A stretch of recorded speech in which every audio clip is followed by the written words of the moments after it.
controlar. Antes de seguir con esta diapositiva, les aclaro que modifiqué la parte esta diapositiva que yo escribí a mano, porque bueno, corregí algunos errores de redacción para que quedara mejor, más claro para ustedes. Y acá les aclaré que la ionización del talio, la ionización de talio 0 a talio más 3, bueno, comprende la suma de los tres potenciales de ionización, que eran muy elevados, ¿no? Este es el incremento, esto muestra el incremento del potencial de ionización, bueno, la disminución del radio también, contracción del radio. Y acá les planteé la reacción de oxidación, se las aclaré, de la reacción de oxidación de talio 0 a talio más 3, y el potencial muy negativo para mostrarles también la resistencia que tiene el talio a adquirir tres cargas positivas. Entonces, volviendo a lo que estábamos, nos quedamos en la obtención de ácido bórico, la lixiviación del ácido sulfúrico para obtener, acá tenemos la reacción, o sea, la lixiviación ácida va a ser un ataque químico de un líquido sobre un sólido molido, y a partir de la reacción del líquido con partes del sólido se van a generar una serie de productos. El producto que nos interesa a nosotros es el ácido bórico, y después tenemos dos subproductos. Ahora, para explicar por qué esta reacción sigue este curso, vamos a recordar algo de los boratos. Lo vamos a hacer acá. Recordar algo que dijimos acá en esta diapositiva con respecto al bórax. Dijimos que el anión de la sal de bórax provenía de un ácido débil, como el ácido bórico, por lo tanto se hidrolizaba en solución en forma alcalina. Entonces, cuando yo disuelvo el sólido en el proceso químico minero, lo disuelvo en agua, digamos, porque está disuelto en agua, el ácido está en solución acuosa, entonces se va a producir esta hidrólisis, se van a generar grupos oxidrilos. Entonces, cuando la presencia del ácido sulfúrico, que me va a proveer protones, va a influenciar este equilibrio de tal manera que los protones del ácido sulfúrico se van a combinar con los oxidrilos de esta hidrólisis, y lo que van a hacer es provocar que el equilibrio se desplace hacia los reactivos, hacia los productos, y se favorezca y se complete la formación del ácido bórico. El ácido bórico, que es este, ¿no es cierto? Por supuesto, tengo una serie de subproductos que se van a ir acumulando, que tengo que ver qué hacer con eso. Luego que se produce entonces el ácido bórico, lo que se produce después es, empieza la cristalización del ácido bórico, porque este es un sólido cristalino que a medida que va bajando la temperatura, se produce la cristalización, y esto se separa por filtración, se lavan los cristales, hay generalmente un proceso de recristalización para purificar el sólido cristalino, que es el ácido bórico, que en general ocurre que se disuelve a temperatura ambiente y luego se baja la temperatura para que cristalice. O sea, lo que sucede es que el ácido bórico es más soluble en caliente y menos soluble en frío. Entonces la cristalización, que tiene como objetivo la purificación del producto, hace eso fundamentalmente. Sube la temperatura, disuelve los cristales a temperatura ambiente y luego deja que por una disminución de temperatura cristalice. Y después se separan los cristales por centrifugación, se secan y de esa manera se comercializa. El ácido bórico va a ser utilizado, por ejemplo, entre otras cosas, entre la industria de la cerámica y el vidrio. Yo les dije que si el ácido bórico lo vamos a calentar dentro de esa mezcla de fusión en el vidrio, va a producir óxido de boro, y el óxido de boro va a favorecer la generación o la producción de borosilicato, vidrio borosilicato, que son tan interesantes para el material de laboratorio o para los vidrios Pirex, por ejemplo. Bien, la obtención de boro. Ahora quiero boro, ya no quiero ácido bórico. Entonces, para obtener ácido bórico, ¿qué hacemos?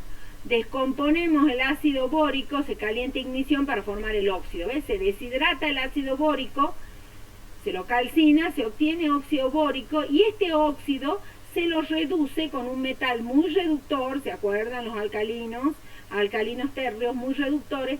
Y nos va a producir boro más óxido de magnesio. Utilizamos magnesio a pesar de que es bastante caro, pero me favorece que luego los productos puedan ser separados, porque luego ¿qué hago yo? Para separar el boro del óxido de magnesio lo trato con una solución de ácido clorhídrico. El boro es insoluble, y no reacciona tampoco. El óxido magnesio sí reacciona con el ácido clorhídrico, porque el óxido magnesio es un óxido básico, reacciona con un ácido, da cloruro de magnesio y agua, y de esa manera lo separo del boro, que por filtración, porque el boro permanece insoluble en estado sólido, y de esa manera lo separo. Puedo utilizar otros reductores, puedo utilizar carbón, que es más barato que el magnesio, pero me produce como producto se va a formar el monóxido o el dióxido de carbono, pero el boro va a reaccionar con parte del carbono y voy a obtener, en vez de boro puro, voy a obtener boro mezclado con carburo de boro. Entonces no me va a dar un producto de la pureza que yo necesito. ¿Por qué necesitaría boro yo de gran pureza? Porque lo utilizo en los semiconductores, por ejemplo. Utilizo boro para dopar el silicio y obtener los semiconductores extrínsecos, que se llaman, que tienen, aumentan su capacidad a semiconductor, o sea que conducen a menor temperatura, o sea, tiene un band gap más pequeño. Acuérdense de lo que decía la teoría de bandas.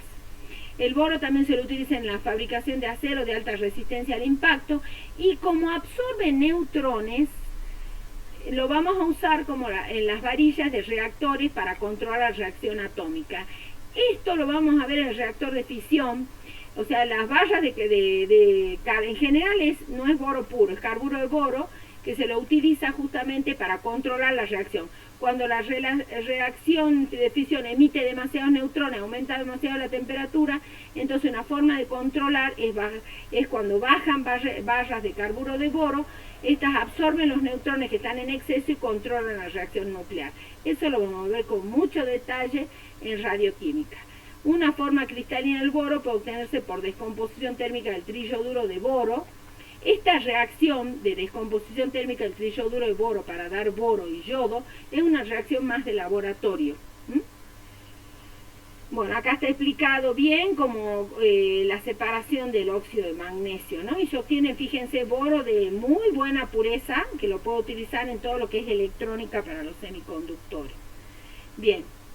El ácido bórico, finalmente, le decíamos que era un sólido cristalino. Esta está la estructura del ácido bórico. Yo lo expliqué a esta estructura, la expliqué con detalle en uno de los videos de la parte de repaso, así que les recomiendo que vayan ahí. Es interesante el ácido bórico porque se lo usa no solo, bueno, para la fabricación de vidrio, de la industria del vidrio y la cerámica, ¿no? Para aleaciones, se lo utiliza como insecticida, es muy interesante como cucarachicida el ácido bórico, porque en general generalmente se lo mezcla o se lo coloca en alimentos como cebo para las cucarachas.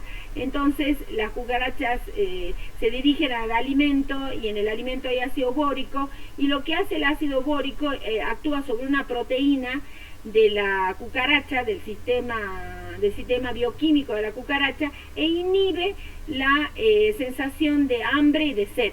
Entonces, al inhibirla esas dos sensaciones, la cucaracha se muere. Entonces, es un interesante cucarachicida. Por supuesto, siempre tiene que estar alejado de los niños. Es un antiséptico, es una solución diluida de ácido bórico, se lo puede utilizar como colirio, o sea, para la vista, y porque es antimicótico. Ya había mencionado la industria del vidrio y la cerámica. Acá tenemos un esquema de cómo se unen las moléculas de boro de ácido bórico en el cristal. Ustedes se acuerdan cómo explicamos la estructura del hielo, que era cuando el agua está en estado sólido, en que las moléculas de agua se unían por enlaces puente hidrógeno. Acá nuevamente las moléculas de ácido bórico se van a unir a otras moléculas de ácido bórico en la estructura cristalina, ya en el sólido, van a estar cercanas y unidas también por enlace puente hidrógeno. Nuevamente el enlace puente hidrógeno explicándonos estructuras sólidas, cristalinas. Bien. El ácido bórico yo les había mencionado que era un ácido tremendamente débil, tiene una KSUA de 4 por 10 a la menos 10, o sea, un orden de constante muy bajo, muy débil. Es un ácido que no, muy débil, pero no es un ácido ni de Bronsted-Lowry, ojo con esto, ni un ácido de Arrhenius, es un ácido de Lewis, porque yo ya expliqué antes que esta estructura me planteaba desde el punto de vista de Lewis que el boro estaba con reducción de octeto, o sea que estaba con 6 electrones alrededor en lugar de 8. Por lo tanto, el ácido bórico siempre está deficiente de electrones. Y entonces reacciona con el agua, que tiene 2 pares electrónicos disponibles o pares de no enlace, y forma esta estructura que es el tetrahidroxoborato y se libera un protón. Fíjense que el protón proviene del agua, no del ácido bórico. Por eso es un ácido de Lewis, ¿sí?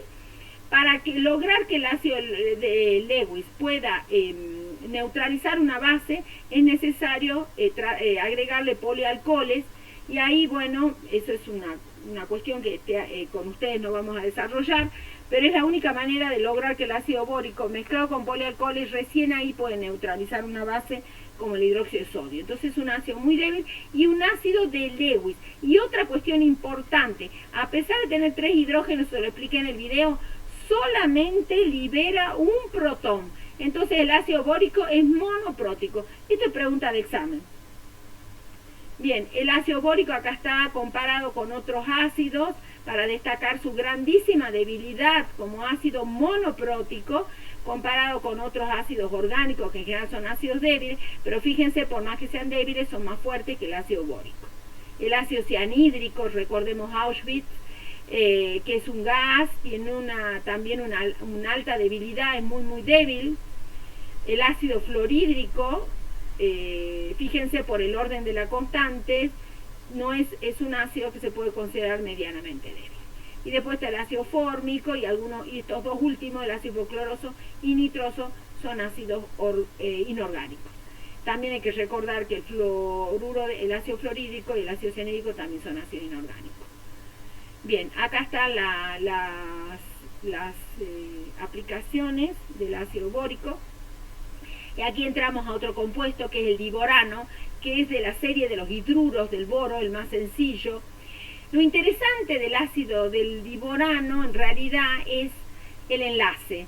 O sea, si uno lo analiza al diborano, un hidruro de boro, fíjense la estructura de Lewis, aquí se los hice notar, es una estructura que no cumple con el octeto para nada, y observamos que hay 3 átomos, boro, hidrógeno y boro, que están unidos por 2 electrones. O sea que están un enlace con generalmente 2 átomos siempre están unidos en un enlace covalente por un par.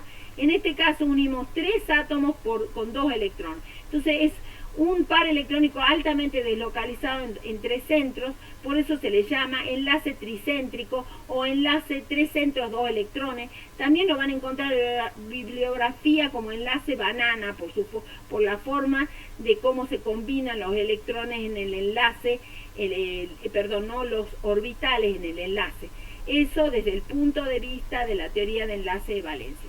Fíjense, si vemos la estructura y analizamos parámetros de moleculares como ángulos de enlace, distancias de enlace, vamos a ver que el boro, en el diborano hay 2 tipos de hidrógenos. Los hidrógenos terminales,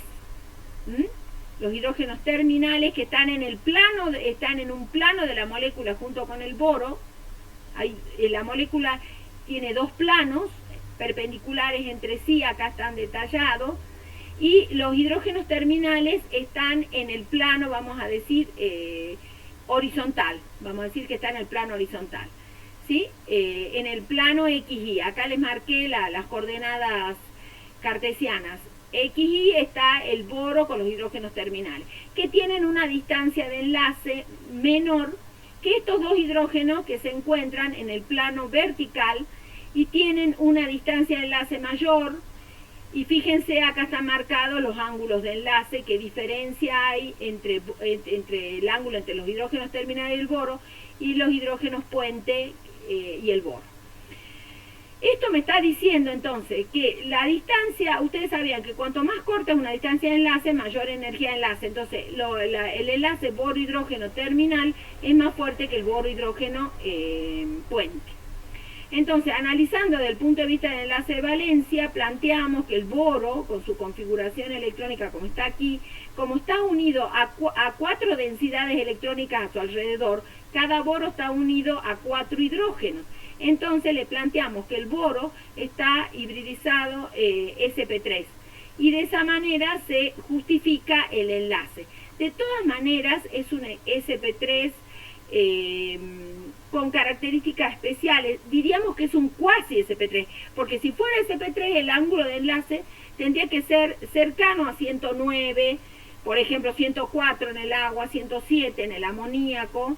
En este caso estamos bastante alejados del sp3, 97, pero más cercanos que si planteáramos una hibridización de tipo sp2, donde tendría que encontrar que los 4 ángulos de enlace son 120, en este caso que los enlaces tendrían que ser, el ángulo de enlace tendría que ser cercano a 120.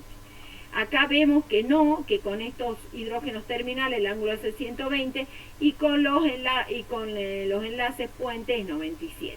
Entonces es una molécula que tiene características muy especiales. Esto justifica que sea tremendamente reactivo, que se puede utilizarlo como combustible espacial, o sea, reacciona rápidamente con el oxígeno y forma el óxido del trióxido de boro, agua y muchísima energía, que es característico de un combustible. A su vez reacciona con el agua para darnos ácido bórico e hidrógeno. O sea, que cuando nosotros lo sinteticemos en el laboratorio, un químico tiene que saber que tiene que estar en atmósfera inerte, porque si no reacciona con el oxígeno en aire, que tiene que estar todo el material seco, porque si no reacciona con el agua. O sea que la debilidad de este enlace puente, boro, hidrógeno puente, me está diciendo que la molécula es muy reactiva. Bien, vamos al aluminio. Nosotros vamos a estudiar en profundidad el boro y aluminio, sus compuestos. El talio fundamentalmente se lo menciona por el efecto de par inerte y el aluminio se lo menciona con más detalle porque es un metal que tiene muchas aplicaciones industriales. Acá hay algunas cosas que yo hice notar ya, la baja densidad, lo cual me está indicando un metal con todas las características del metal que ustedes ya conocen: conductividad eléctrica, conductividad térmica, maleabilidad, se pueden hacer láminas de aluminio de poquísimo espesor, baja densidad, o sea, es un metal liviano. El punto de fusión no es un punto de fusión demasiado elevado si lo comparamos con el hierro, por ejemplo, ¿sí? Bueno, esas son las características más notables. Acá yo les planteé esta diapositiva no me gusta mucho, pero les recuerdo un poquito lo que era algunas definiciones de cómo en cuanto a la ley de Ohm, cómo se relaciona el voltaje con la corriente y la resistencia, cómo la corriente eléctrica es inversamente proporcional a la resistencia y directamente proporcional al voltaje. Les recuerdo que la resistencia es proporcional a la resistividad eléctrica, proporcional a la longitud de un conductor e inversamente proporcional a la área de sección transversal. Y la conductividad es inversamente proporcional a la resistividad, ¿sí? Todos estos parámetros interesantes que lo tengan siempre claritos para poder analizar propiedades como la conductividad. Aquí al lado les doy las conductividades eléctricas de distintos metales y del aluminio, por supuesto, para que vamos comparando. Vemos que la conductividad eléctrica del aluminio no es tan buena como la del cobre, es aproximadamente la mitad, por eso que el cableado se hace de cobre, no de aluminio. El aluminio se lo puede utilizar para los cables colgantes, por ejemplo, porque es ligero, liviano, se lo puede utilizar para esos casos, cuando son cables aéreos. Pero el cobre generalmente se utiliza para cableado eléctrico, o sea, porque es bastante dúctil, el cobre. Fíjense algo notable, la plata tiene mayor conductividad que el cobre y el aluminio. El oro también tiene mayor conductividad que el aluminio, pero nunca vamos a usar para cableado ni plata ni oro por el costo.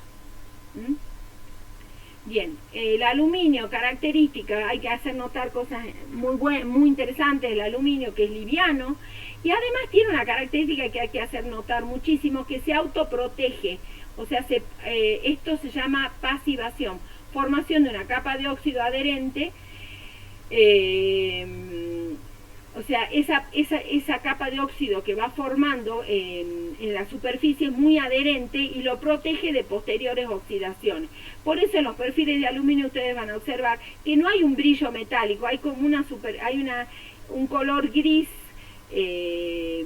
característico, pero que no es brillante, y eso es porque ese color, ese gris característico de esas superficies son superficies protegidas por el óxido de aluminio. Por eso es útil para la construcción. O sea, en general el aluminio, si uno ve el potencial de oxidación, es elevado, es 1,66 voltios, pero justamente apenas una superficie de aluminio tiene contacto con el aire, forma el óxido, pero el óxido no es como el óxido de hierro, que se forma y se va desprendiendo de la superficie y produciendo agujeros, y se va destruyendo el material. En el caso del óxido de aluminio no, se forma una capa adherente. Acuérdense de esa cualidad, adherente. Lo que sucede es que la estructura cristalina del óxido de aluminio es muy parecida al aluminio. Entonces por eso tienen mucha compatibilidad las dos estructuras y se mantienen unidas fuertemente. Esta resistencia a la oxidación va a ser una cualidad junto con la baja densidad que va a ser muy utilizada en los perfiles de aluminio para la construcción, porque son livianos y además resistentes a la oxidación.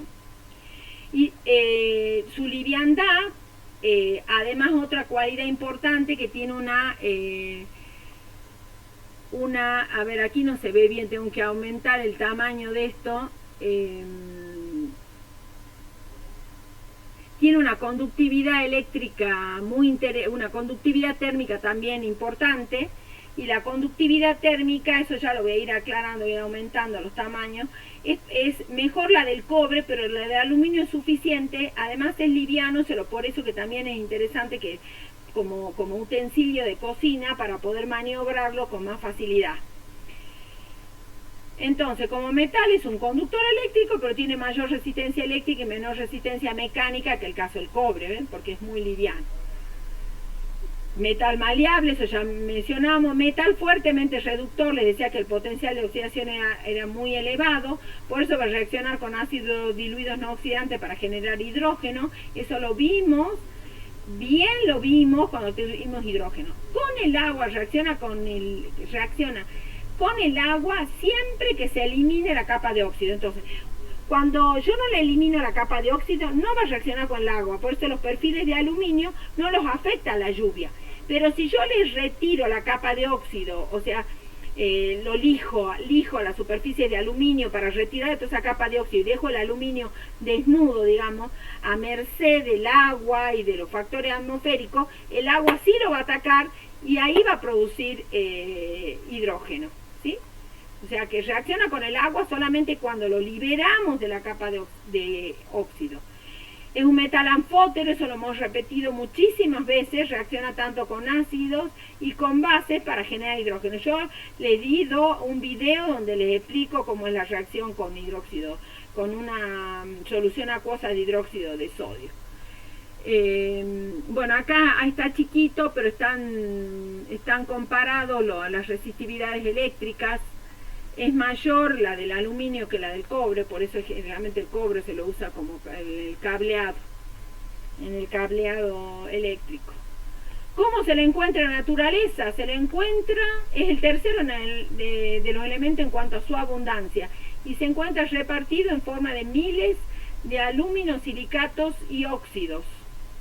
El principal mineral de aluminio es la bauxita, óxido de aluminio hidratado. Y a partir de ahí se obtiene el aluminio. Bien, vamos a ver el estado natural En general, entonces, el mineral con mayor, donde es más fácil, en realidad no, es más fácil obtenerlo al aluminio, es la bauxita. Es mucho más difícil, es más, no está planteado actualmente la obtención de aluminio a partir de los aluminosilicatos. A pesar de estar tan distribuidos en la naturaleza, en las arcillas, las micas, los feldespatos, generalmente se lo extrae de la bauxita. La bauxita se libera primero de la... Bueno, acá está el método de obtención con más detalle. Generalmente, mejor dicho, aquí vamos a tener que dividir el método de obtención de aluminio en el proceso de concentración propiamente dicho, que es el proceso Bayer. Ahí yo lo separo como óxido de aluminio. O sea, tomo la bauxita mineral, le extraigo todos los otros minerales que lo acompañan y no me interesan, y finalmente obtengo óxido de aluminio. Ese es el proceso Bayer. En el proceso Bayer lo que se hace fundamentalmente es tratar el óxido de aluminio con el óxido de aluminio hidratado, la bauxita que tiene también óxido de hierro, que tiene sílice, que tiene todo eso, se lo trata con hidróxido de sodio concentrado. Y entonces se va formando lo que yo les expliqué en la reacción química del aluminio con hidróxido de sodio. Acá se tiende a formar lo que se llama el aluminato. Porque como es un metal anfótero, se forma el aluminato. El hierro presente, el óxido de hierro no forma un ferrato, porque no es anfótero. Forma el hidróxido de hierro, que es un precipitado rojo, que tiende a acumularse, digamos, se tiende a acumular y se separa del aluminato, porque el aluminato, el tetrahidroxoaluminato 3, es soluble y el hidróxido de hierro es insoluble. Entonces se lo separa por filtración y luego se favorece que precipite el hidróxido de aluminio. Generalmente esto se lo deja al tanque en presencia del aire, digamos, y que tiene dióxido de carbono. Y el dióxido de carbono, que es un gas ácido, cuando se disuelve en agua, va a generar protones, porque el dióxido de carbono más agua me da ácido carbónico. Entonces el ácido carbónico se disocia, me da protones, y logro que el tetrahidroxoaluminato, en presencia entonces de dióxido de carbono, de una forma de bajar el pH del medio, precipite el hidróxido de aluminio. Cuando precipite el hidróxido de aluminio, lo que hago yo es, bueno, separarlo por filtración, porque este es un precipitado, y lo que hago es calcinarlo al hidróxido de aluminio, deshidratarlo para que me dé óxido de aluminio. Todo esto es el proceso de concentración. O sea, acá la concentración hay que tener en cuenta cuál es el método Bayer. Fundamentalmente, ¿en qué consiste? En separar el óxido de hierro y convertirlo en hidróxido de hierro, y que es insoluble. Y al óxido de aluminio lo transformamos en algo soluble, que es el tetrahidroxoaluminato de sodio, ¿sí? Luego lo dejamos, después que lo separamos, el líquido, donde está disuelto el tetrahidroxoaluminato, le bajamos el pH, porque aparte de lo que va a ocurrir es que de la noche al día, del día a la noche, siempre hay una disminución de temperatura. Entonces, por disminución de temperatura y contacto con dióxido de carbono del aire, se va a ir precipitando poco a poco. También se le agrega algunas partículas de hidróxido de aluminio como cristales de siembra para que se precipite, favorecer la precipitación de hidróxido de aluminio. Y el hidróxido de aluminio es insoluble, entonces me viene fantástico. Lo separo por filtración a ese sólido y luego lo calcino y me da óxido de aluminio. Bien. El método de obtención de aluminio, acá está en bloques, un diagrama en bloques, explicando, digamos, todos los pasos que yo indiqué antes. Lo que sí voy a incorporar, lo que falta aquí es incorporar un esquema un poquito más claro de la obtención de aluminio.